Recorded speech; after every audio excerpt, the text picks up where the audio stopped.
an ethnic map of Iran. Okay? Now, certain things that you will see is how divided the country is. Yeah, the Persians are in the center, but people you want to watch are the Kurds. Okay, the Kurds. And the Azaris. And the Balochs. Okay? These are the three major problem areas for Iran, and it's always been the case. Remember, the Persians are in the middle. So the Balochs are, first of all, Sunni Muslims. And as we discussed last class, the Sunnis and the Shias have never really gotten along well together. They have different, they're the same religion, Islam, but they have different belief systems. That's led to a lot of conflicts in the past. It's almost like the Catholics and the Protestants, okay? And so the Balochs have been trying to rebel against Iranians for a long time. I guarantee you that there are already Israeli and American special forces embedded in this area, okay? The reason why is that they want to encourage as much civil conflict as possible, but they also want to prepare the possibility for a ground invasion of America, okay? So they would need a forward operating base. And this area could be a very good place for a beginning of a land invasion. Then you over here, you have the Kurds. Okay? The Kurds are another minority that seeks national sovereignty. And right now what's happening is that the Americans and Israelis are bombing this area heavily. And they're targeting police stations.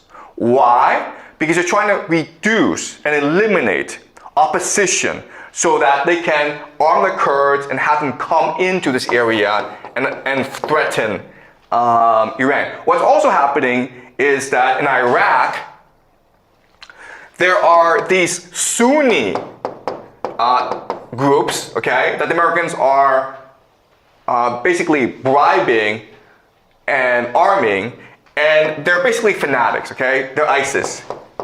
And what the Americans want to do is send them into Iran to cause as much problems as possible. Okay? Then you over here, you have Azerbaijan. Azerbaijan, it is an independent country. What's really odd is that the majority of ethnic Azaris are actually in Iran. 60% are in the country, 40% are in the country of Azerbaijan.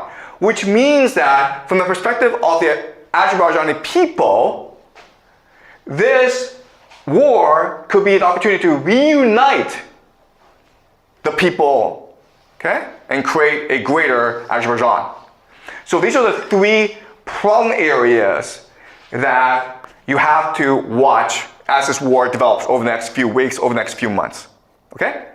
So we already know what the American strategy will be because we've seen it in Libya, in Syria before. Okay, so what is the strategy? Right. So again, the strategy is to both attack without, okay, from outside, and inside as well. So what you're going to do is this. You're going to arm these people, embed special forces into these insurgent groups to lead them and provide air cover so they have a clear path into Iran and are able to eliminate opposition, okay? All right? So now you're attacking from without. Attacking from within means to cause as much pain and suffering in the interior of Iran as possible. All right? And how do you do that? Well, you do that through decapitation. Okay, let's go over the strategies.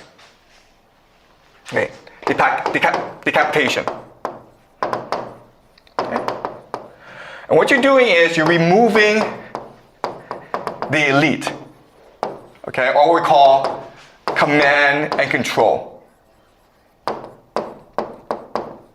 Okay, you're basically eliminating the capacity of Iran to govern itself, to have a leadership, to have an elite.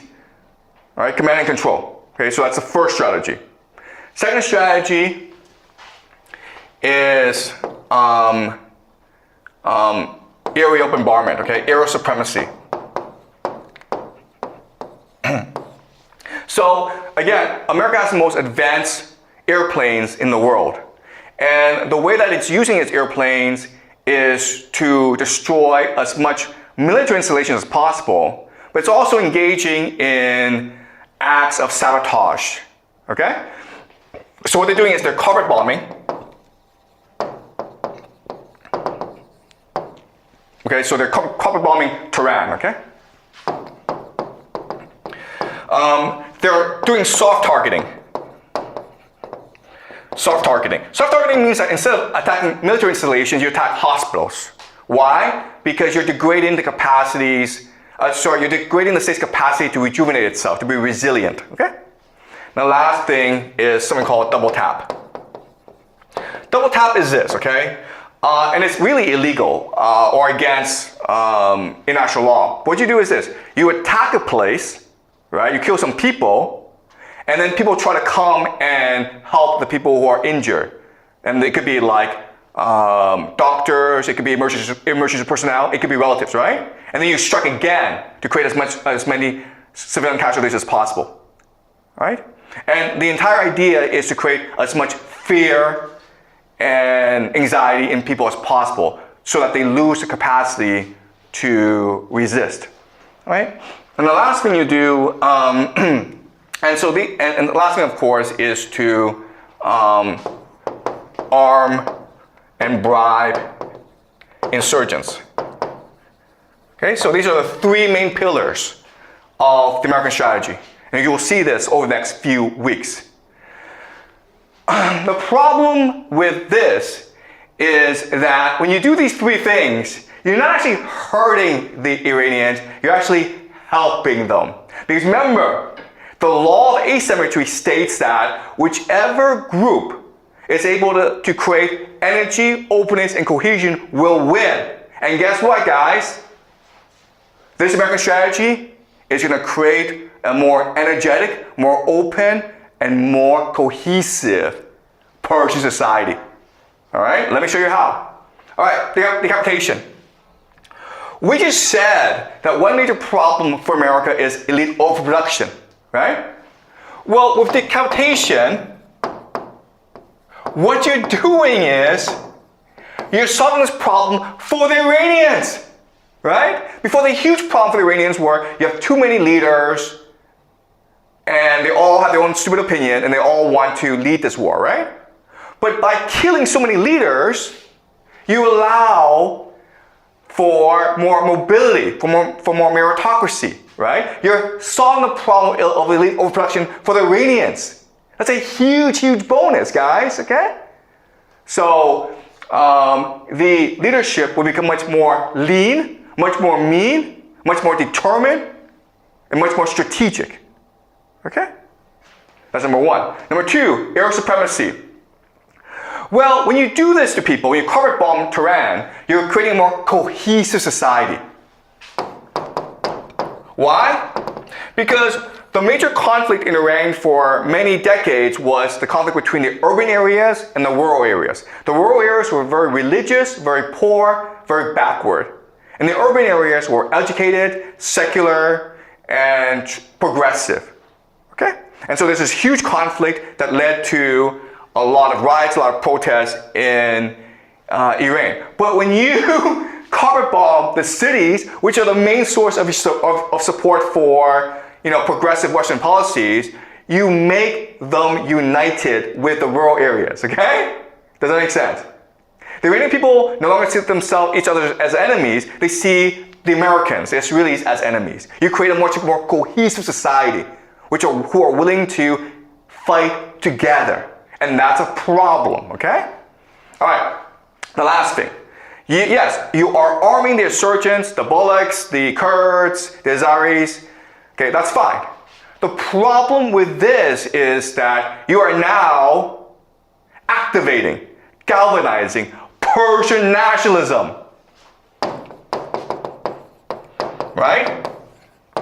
For the longest time, the Persian national identity was suppressed by the theocracy, because they want to create a more, they want to create a grand religion that unites all ethnicities.